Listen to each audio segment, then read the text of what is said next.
16 март 2025 година ќе остане врежан во нашата колективна меморија. Болката од овој ден ја чувствуваме сите. И сите, директно или индиректно, познаваме некој од жртвите од оваа голема трагедија која што се случи во Кочани. Кочани, кој што стана најтажниот град. На овие луѓе им е потребна огромна помош. И кога ќе се спомене помош, многу мина ќе речат да собереме пари. Да, и таа е потребна. Но некако во втор план ја ставаме психолошката помош. Психолозите се неопходни во овие денови токму за овие луѓе, а тим од себесложувалка беше во Кочани и во продолжение разговарам со Тијана Ивановска, психолог и психотерапевт. За целата ситуација бевте токму на 17 март, ден по кобниот ден во Кочани. Како изгледаше вашиот ден таму? Па, како што изгледа целата ситуација за сите нас изминатава недела, вклучително на мое огромно задоволство, целиот тој проект е организиран од Комората на психолози на Република Македонија во соработка со Црвениот крст. И навистина можам да кажам дека логистиката во овој момент помеѓу нас колегите психолози од Комората е на навистина високо ниво, така што ниту еден од нас во ниеден момент не е сам. Постојано се движиме, да кажам, во тим, интервенираме во тим и на некој начин тоа представува една амортизација на се она што со кое што се носиме при тие теренски присуства. Но сепак ситуацијата во Кочани е траурна, едноставно не може ништо друго да се очекува во овој момент. Сите од нас сме повеќе или помалку збунати од се она што се случи и сметам лично дека можеби најголем дел од шокот ќе дојде и малку подоцна кога ќе завршат овие први денови во кои што се прави погреб и се некако пробува да се прифати таа информација како информација дека некој близок е починат и таа загуба. Така да отприлика тоа е некој мој впечаток. Ивановска, како изгледа вашата поддршка, вашата пружање на помош на семејствата, на загинатите, на блиските, на роднините, на соседите, на другарчињата, на целото Кочани? На кој начин се одвива оваа поддршка? На моје огромно задоволство, бидејќи јас сум подпредседател во телото за интервенции во криза при Комората на психологија и вклучително е оваа акција во која што јас и колегата Никола фигурираме како психолози од себесложувалка, но сепак не е во директна организација од нашето советувалиште, туку ние само се приклучивме кон она што веќе е воспоставено како проект од Комората и од Црвениот крст. На моје огромно задоволство постои една унифицирана поддршка која што ние ја имплементиравме во самото тело за кризи во Комората и таа обука се дава на сите оние психолози кои што сакаат да станат дел од телото. Ние веќе бевме горе-доле спремни за ваков тип на интервенции, затоа што не е прв пат да интервенираме. Преходно сме интервенирале на неколку наврати во периодот на поплавите. Исто така во Кочанскиот предел и имавме интервенции во Делчево, во Кочани. Ова е втор пат да одиме во Кочани конкретно како град. Интервениравме и кога беше бегалската криза со мигрантите од Кабул и на многу наврати кога имало некаква елементарна непогода или некаква катастрофа во нашата околина. Тоа е една многу систематизирана метода, потекнува од Црвен крст, таа е унифицирана метода на Црвен крст за давање на прва психолошка помош. Всушност може да ја дава секој човек, значи таа не е ограничена само на психолози, меѓутоа кога ја даваме ние како психолози е многу стручна и сепак е посигурна на некаков начин. Овој тип на метода не опфаќа длабински, да кажам, влегување во некаков процес. Значи ние не работиме, така, нема врска со психотерапија, но нема врска ниту со психолошко советување, затоа што вие не можете да советувате некој кој што се наоѓа во криза или во шок, но е повеќе фокусирана на, да кажам, едно заземјување, на враќање во реалноста на човекот кој што се наоѓа во криза. проверка дали се задоволени тие базични потреби, значи дали на човекот му е потребно вода, храна, дали ја примиле терапијата ако претходно пиеле некоја хронична терапија, дали прават контакт со нас, значи дали не гледаат, дали има реакција, дали реагираат на нашиот глас. И всушност се сведува на едно присуство кое што на секој човек му е потребно кога се наоѓа во криза. И оно што мене ми е секогаш навистина многу значено е дека ниту еднаш не се случило да било кој човек, барем мене не ми се случило, да било кој човек со кој што сум интервенирала ја го одбил моето присуство. Затоа што ние никогаш не одиме и не велиме јас сум психолог, јас сега ќе ти дадам прва психолошка помош, но само застануваме и на некој начин биваме присутни со луѓето. И некако таа присутност овозможува да се почувствува тоа барем секундарно омоќување кај самата личност која што паѓа во една криза и во една да кажам хистерична состојба. Такви состојби многу повеќе имаше во неделата кога интервениравме на пунктот на Црвен крст во градска болница во Скопје. Бидејќи тоа беа првите средби со дечињата што беа таму хоспитализирани, значи имаше родители што буквално излетале од домот, заборавиле на себе во секој даден елемент, а потоа имаше и средба со самите деца. Значи родителите си ги видоа децата и сега тука имаше една секундарна траума затоа што се изнагледаа секакви сцени таму, нели тоа се сепак повредени дечиња, значи луѓето не се навикнати да гледаат повреди и да гледаат посекотини, опекотини, значи тоа знае да биде травматично.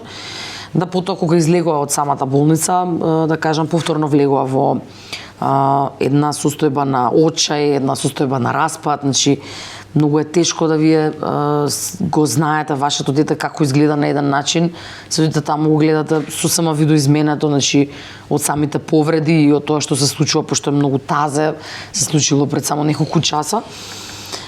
Така да тука генерално гледавме да што е можно бидеме поприсутни, да останеме, да го задржиме тоа поле, да останеме емоционално неутрални колку што се може, со цел да ја смириме, да кажам, таа состојба, ситуација на хистерија, затоа што таа многу лесно се пренесува. Значи, од еден на друг. Ето така, значи две мајки да почнат да експресираат не на многу висок тон со викање и така натака некои одредени емоции, тоа може да се пренесе и на другите околу нив. Така што затоа е толку значена всушност првата психолошка помош, затоа што сепак прави, да кажам, една амортизација на примањето на тие првични информации кои што се страотни. Какви реакции добивате од којчанчани кога сте таму? Како реагираат? Дали ја примаат, дали реагираат добро на вас или бегаат во овие ситуации? Сосема разбирливо би било доколку некој човек кој што носи толкова голема болка, која што уште не може да ја разбере, да не сака да разговара. Како пристапувате до нив? Кои се вашите методи и техники за да стигнете до овие луѓе? Па тука Црвениот крст навистина многу ја олеснува оваа ситуација, затоа што преку самите активности што Црвениот крст ги прави, ние на некој начин имаме пристап до сите луѓе, затоа што има пунктови на сите страни, па ние можеме да бидеме дел од тие пунктови, има тимови кои што се мобилни, кои што се движат, па и ние сме дел од тие тимови, значи во комбинација одиме со Црвениот крст. И верувајте дека на луѓето во тие моменти навистина не им е важно дали сте вие психолог или волонтер или автомеханичар, се додека сте емоционално тука за самиот човек, тотално е неважно од која професија и професионална позадина доаѓате. Внатрешниот договор е дека ние сме тука се да истрпиме, дури некој ако се налути на нас, дури некој ако не навреди, затоа што сето тоа е од место на траума. И тоа е многу јасно поставено како правило во екипите кои што моментално се излезени на терен, дека од нас се бара една исклучителна неутралност и смиреност, затоа што замислете како би изгледало ако некој психолог реагира бурно на нечија друга реакција која што доаѓа од место на загуба, на траур и така натака. Така што во тој поглед, да кажам, се олеснете пристапот, меѓутоа мене оно што ми се допаѓа е што ние никогаш не ја, да кажам, притискаме таа помош, не ја пошираме, не ја наметнуваме. Едноставно сметам дека помошта ќе биде побарана со тек на време и најголемата задача и одговорност наша е да бидеме континуирано присутни во Кочани. А како изгледа тоа? Вие сте поставени на пунктови и чекате самите луѓе да додат или тука се движат и вие или одите до нив? Сакам да го објасниме тој момент што е со оние затворени луѓе кои што можеби не излегуваат од дома, нели има и такви. Како стигнувате да допрете до сите на кои што има потребна помош? Дали сте доволен број на психолози таму? Не сме. Секако дека не сме, бројот е далеку помало од она што навистина треба да биде. И тоа е разбирливо и сосем нормално затоа што не сите психолози работат во кризи, не сите психолози работат со траума и тоа е сосема во ред, јас и го разбирам тоа. Меѓутоа огромна е потребата од колеги на терен затоа што теренот е место кое што е најоптеретено во даден момент со многу силна, многу бурна емоција и едноставно потребни сме ние како некоја неутрализирачка енергија да помогнеме да се тоа некако стабилизира. Што се однесува во поглед на нашата поставеност, зависи каде се одвива самата, да кажам, интервенција, затоа што првата психолошка помош секогаш се прави на самото место каде што се присутни луѓето. Значи, да кажеме, прва психолошка помош може да се прави на пунктот во градска болница, пред градска болница. Затоа што таму стојат луѓето и тие посекако целиот ден го проаѓаат во чекање пред самата болница. И ние сме, да кажам, позиционирани паралелно со волонтерите на Црвениот крст и нашата задача е да ги надгледуваме луѓето, да се движиме околу нив, да проверуваме дали е се во ред, нормално доста дискретно, значи да ги прашуваме по 10 пати за да постигнеме обратен ефект.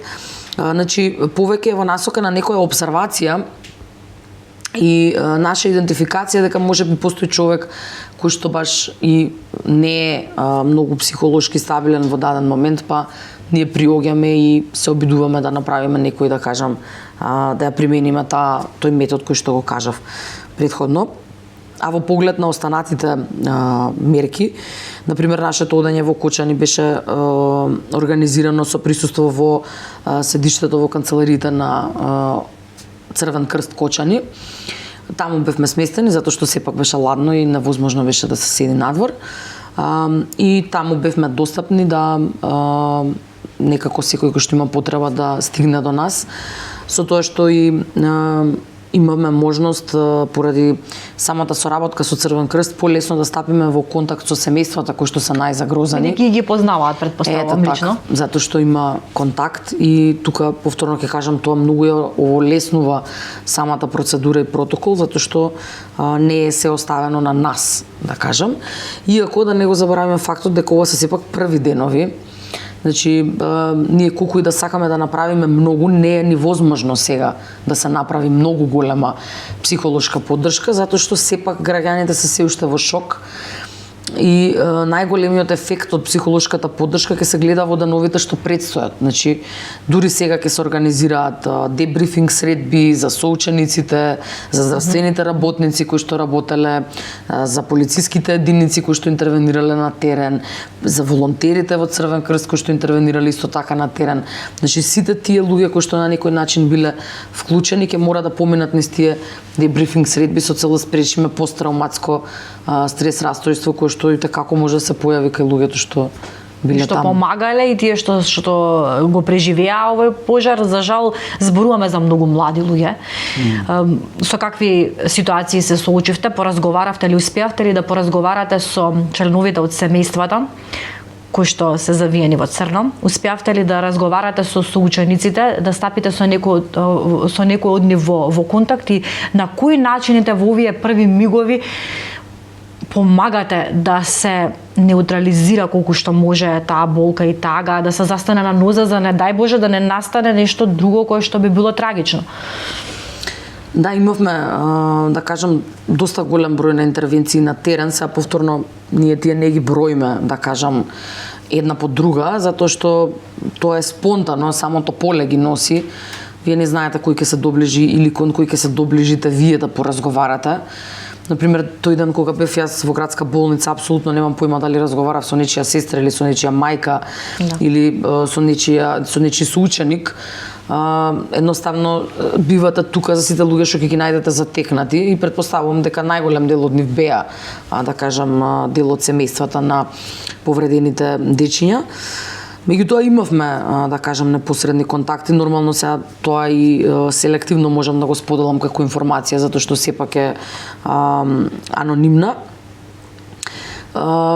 Во семејствата во кои што е доживеана загуба, мислам тоа е навистина највисокиот степен на болка кој што психологијата го препознала.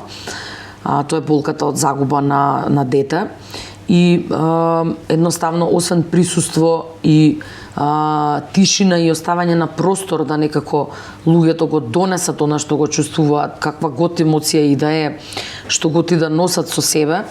Во овој момент, во тука и сега, нема многу простор за друг тип на интервенции. Значи, се сведува на едно присуство, на едно сочувство, на едно активно слушање, на, да кажам, една емпатија, една топлина, која што ја даваме како психолози. И нормално се што ќе произлезе како прашање од самите луѓе, затоа што неретко, например, се случува да при почетокот на разговорот се започне со таа тема, а потоа како тече разговорот, па малку и да се променат темите, па поразговараме и за нешто друго од секојдневие. Се облече вниманието. Тука почнуваме да гледаме дека тој дебрифинг делува, затоа што успева личноста барем на момент да се врати во секојдневието и да некако се заврати кон она што е рутина и она што е секојдневие. Загубата на позната личност посебно се афектира и ја зголемува колективната болка. Загубивме познати личности во оваа трагедија, 8 члена на бендот ДНК.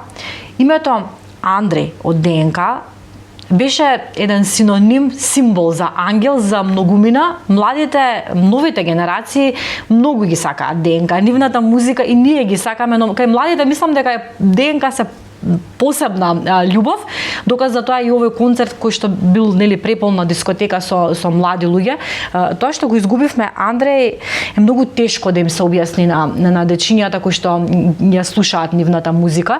Би сакала доколку можете да дадете еден совет за родителите за тоа како да им се објасни на детенце од 10, 12, 15 години така натаму, како да им се објасни оваа ситуација кога некој што толку многу го сака, повеќе го нема. Па 10 до 15 години, тоа е веќе, да кажам, една посериозна возраст, не се веќе толку мали дечиња, значи тоа е веќе предпубертетска и пубертетска возраст, каде што ние ништо да не им кажеме на децата, они веќе се слушнале, затоа што тоа се разговара на секаде, тоа веќе е на секаде околу нив. И како што јас секогаш велам, за жал, овој тип на теми ние ги разговараме само кога има криза, например како се соопштува смрт. Ако ние во семејството немаме воспоставено комуникацијски канали и безбедна средина за отворен разговор, нема тоа да се случи во момент на криза, уште помалку ќе се случи. Така да, многу е важно да за почеток се отвори тој простор во семејството за разговор на било какви теми. Затоа што ако вие немате култура на разговор со детето, многу мала е веројатноста дека и тоа ќе се отвори кон вас за да праша или да ве слуша. Така да, оние семејства каде што има поотворена комуникација, постои поголем простор да децата сами дојдат и прашаат и да можеби да се расплачат и да манифестираат некоја емоција, затоа што се чувствуваат безбедни во сето тоа. И нормално, бидејќи сепак се деца од 10 до 15 години, јас не сметам дека им се потребни многу детали, вклучително исто така е многу значено и родителите што зборуваат меѓу себе додека децата се дома. Значи колку се споделуваат детали, сметам дека нема потреба. Понекогаш и ние самите како луѓе премногу знаеме од типот на какви биле повредите, како изгледа изгореница, што значи изгореница од 3 степен и така натака. Доволно едноставно да се пред нив уважи како еден вид на несреќа која што се случила. Иако ние како возрастни можеме да спориме и да разгледуваме кој е виновен, затоа што виновник има, меѓутоа децата не се тие кои што треба тоа да го слушаат и да го размислуваат, затоа што го немаат тој капацитет да бараат виновник и да размислуваат на тоа чија е вината. Во тимот на психолози кои што одите во Кочани, има еден психолог Никола Дуковски кој што е всушност специјализиран за сеанси со дечиња, со тинејџери и со адолесценти. Во овие посети таму зборувам сега за децата кои што беа сведоци на овој немил настан, оваа трагедија. Оние деца кои што го посведочија овој момент, претпоставувам дека се обидувате да стигнете колку што можете и до нив, како се работи со такви деца, како се работи во таа ситуација?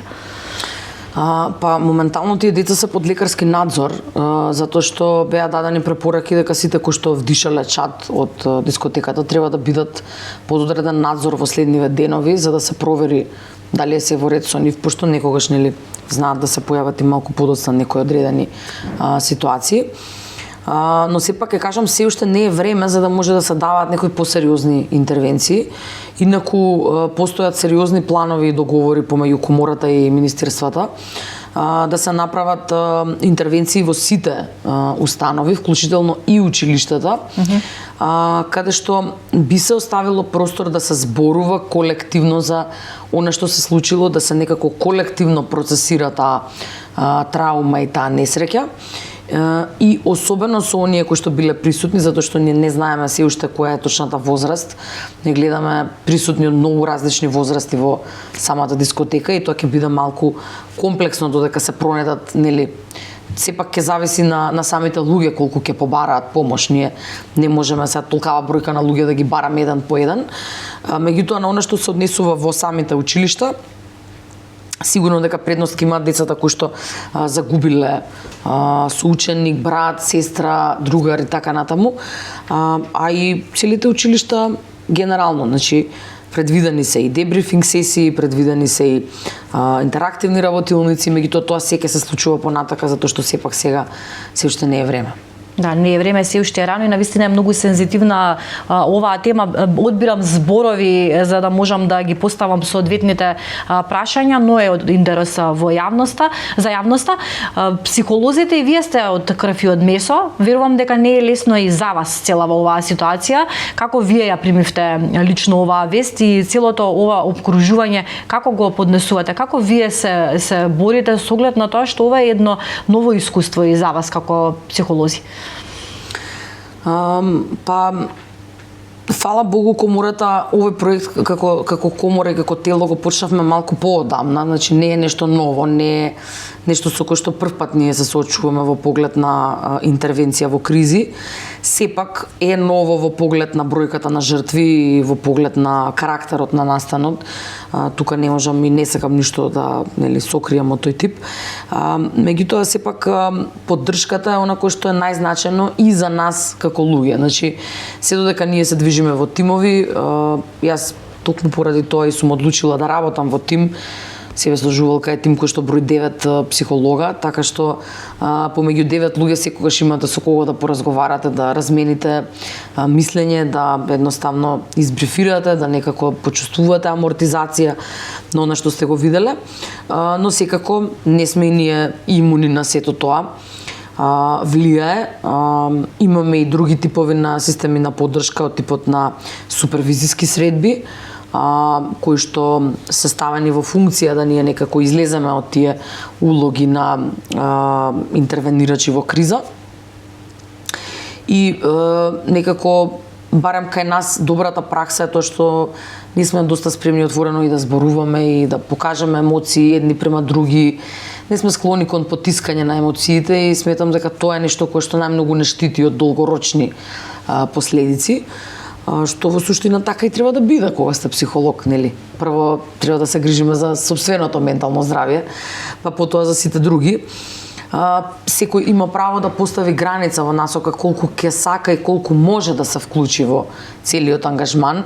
Постојано се работи на тоа да има смени за сите кои што се вклучени, значи да има различни тимови кои што се менуваат, да има паузи во престојот, Одите повторно во Кочани, како е планот? Има ли сега таму тим на психолози?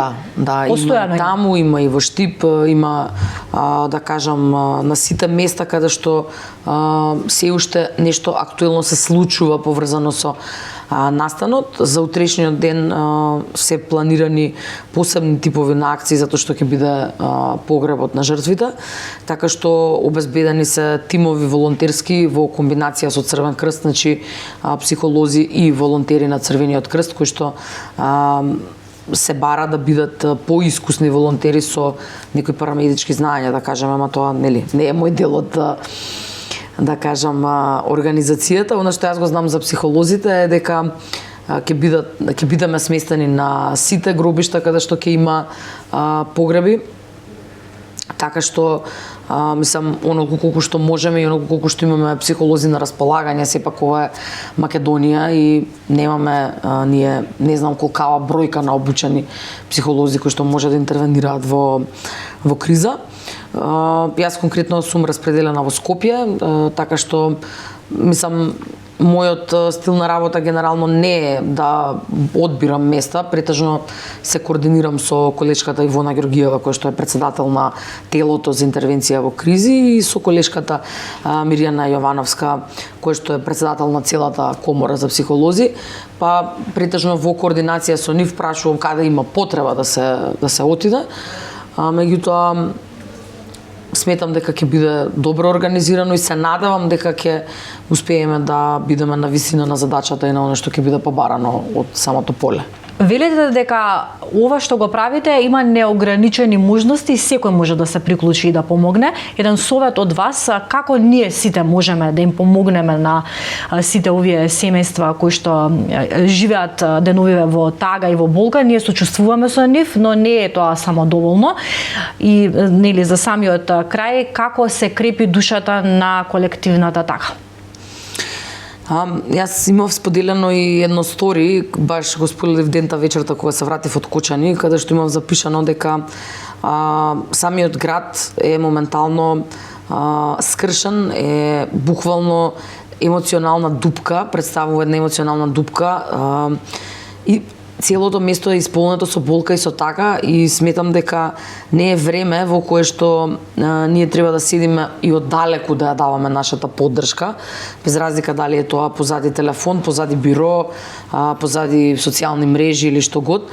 Сметам дека е време да се излезе на терен и во најмала рака да се биде присутен таму, затоа што некогаш и подадена рака за искрено сочувство, едно подадено цвеќе, еден испиен чај со познаници, па макар и луѓе кои што не ви се познати, значи секогаш има простор да се биде човек и да се биде присутен и да се даде малку топлина и внимание и љубов на луѓето кои што оваа атмосфера живеат секојдневно. Така што искрено и тоа е генерално и моје обраќање до сите луѓе да дури ако сакаат да донираат нешто да го прават тоа лично, значи да има малку еден личен контакт, еден човечки контакт. Сепак сме ние живи луѓе и не може да не нахрани доволно онлайн контактот како што може да не нахрани присутноста. Да, присутноста, допирот и сослушувањето. Благодарам што одвоивте време, имавте можност и прилика да погледнете разговор со психологот и психотерапевт Тијана Ивановска од Себесложувалка. Продолжете да се информирате преку Слободен печат.